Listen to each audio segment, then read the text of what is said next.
Hi guys, it's Spiffy Guy and I'm back with a real quick video. This is the garden barrel, and this particular garden barrel has the compost tube in the middle. And that is so I can put compost in there and let the worms eat up the compost. So I'm going to take the plug out at the bottom. Those of you who are not familiar, down here at the bottom, there's a little plug there that I can unscrew, and we're going to dump out the compost and see what came out of that. So it's a bit late in the season. I probably should have done this a few weeks ago. Considering now that it's like, freezing temperatures, it's like 32 degrees right now.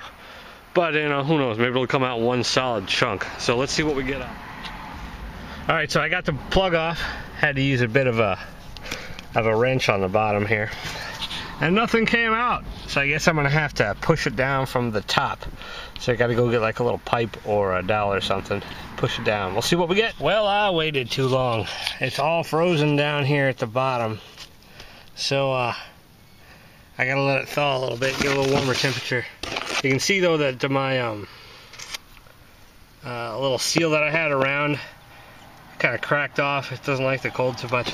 But this is some of the stuff that I chipped out there, and that is all nice worm casting compost. So I think the idea is that it'll work pretty well if you clean the pipe out before it freezes, which I did not. I'm sorely behind on everything here. Alright guys, so we're about maybe about a week or so later, and it's warmed up. It's like 60 degrees over the weekend, so this stuff just fell straight on out. So this is what it looks like, and you can see it's all broken up. There's a tag in there, and there's still a few worms in there, but this stuff is all ready to roll. You could use this as a compost and whatever. I really didn't have a whole lot of stuff in the tube this year, because mainly I put it into the actual compost bins and things like that.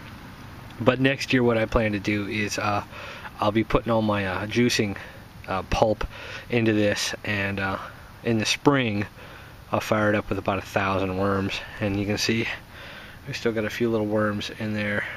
They're not I don't think that they're gonna survive, honestly, the winter, just because the dirt is above the ground, and it'll probably freeze solid all the way through.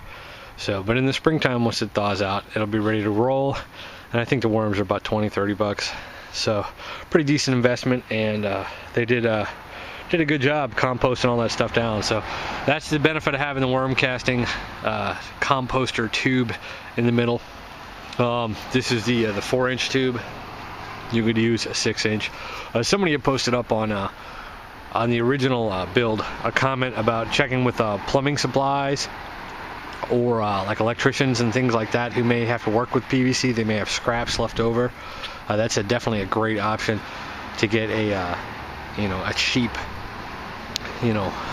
pipe for your needs if you choose to do that. And then the hardware, the little top, and the screw in thing at the bottom here, those are pretty cheap. So the pipe is what's expensive, especially the 6-inch. So if you have an opportunity, try that out, and maybe you'll get a good option. So there you go. That's what the compost looks like, and I hope you like that. If you have any questions or comments, go ahead and leave them below. Thanks for watching.